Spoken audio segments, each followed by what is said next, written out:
Alex Kidman with my quick video review of the Motorola G51 5G. I unboxed this a couple of weeks ago and I've been testing it out to see how it goes. Now, it's important at the outset to say this is a budget phone, and as with any budget phone, you've got to temper your expectations. You're not paying premium money, so there will be some compromises. So what do I like about this phone now that I've had the chance to test it out? Well, I do like the broad design and the large screen. The large screen is a big selling point for this phone. So it has a 6.8-inch display and it's 120 Hz capable. And if you're thinking, well, what does that mean? That's the refresh rate of the phone. So at 120 Hz, web pages will scroll more smoothly. You'll get cleaner transitions in some animations, but there is a price you pay in battery life. I'll get back to that in a minute. In any case, the broad design is really rather nice, although like any 6.8-inch phone, it's big. It's big in the hand, and if you don't like those larger screen experiences, if you find large phones hard to hold, you're not going to get on with this too well. In design terms, you get it either in this indigo blue colour, which I really rather like, but then I'm a bit of a sucker for blue phones, or in a bright silver finish, which is slightly less appealing to my eye, but hey, tastes can differ. It's nice, at least at this price bracket, to have some level of choice. One of the other features that this has is this side-mounted fingerprint sensor. It's very common in phones at this price point, at this point in time.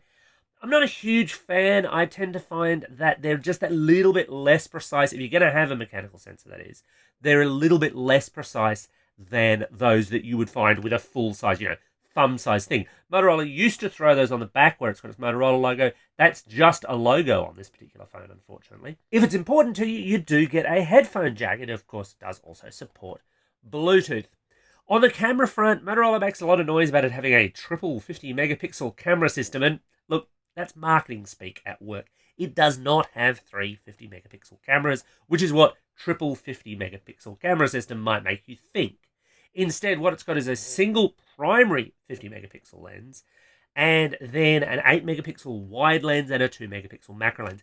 It is absolutely stock standard stuff for this price bracket, and it's fine without being exceptional, really. You can do digital zoom, but it's not going to look that great. In ordinary light, it's fine. In low light, yeah, you start to struggle a little, even if it does downsample that 50-megapixel lens. It's at least a simple enough camera to use, totally appropriate within its price bracket, but certainly not exceptional.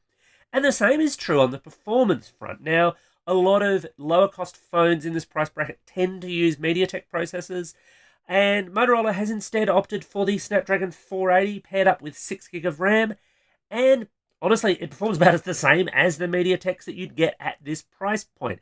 It's slightly disappointing that it's only running Android 11, although again, it's not terribly surprising. Most low-cost phones are not great at running the upgrade cycle or even running it all that fast. If you want that, I'd suggest that you look at any of the phones that are put out under the Nokia brand, produced by HMD Global at the time of recording, because those do get more rapid updates. Motorola's history here is not the worst, but it's certainly far from the best. But otherwise, look, this runs about as well as you would expect a $399 phone to run. It'll run your games, it'll run single apps, not particularly fast, it can get a little bit laggy, but it's okay within that price point. And okay is kind of the story of the phone so far. So what's not okay? Well, the biggest problem that I've had with this phone is battery life. Now, the combination of a big screen and a 120 Hz refresh rate was always going to be a bit of a problem, and it is. If you're using it at a moderate level or a low level, yeah, a day's battery life is achievable. But if you're not, if you're using it heavily, and especially if you're using the inbuilt 5G, you will struggle to get through a day's use on this phone. And you can do better than that at this price bracket, albeit with smaller phones. It's that trade-off for the bigger screen, you see. So who should buy it? Look, if you like Motorola's approach to its phones, and if you want a large screen phone with 5G in this price bracket, it's pretty good value. However, you will need to consider that battery life problem. If you use your phone a lot, and on a large screen phone like this, you're probably going to want to, then its battery performance just isn't quite as good as I've seen in other phones in this price bracket. Anyway, that's my take on the Motorola G51 5G. Got any thoughts? Leave me them in the comments section below.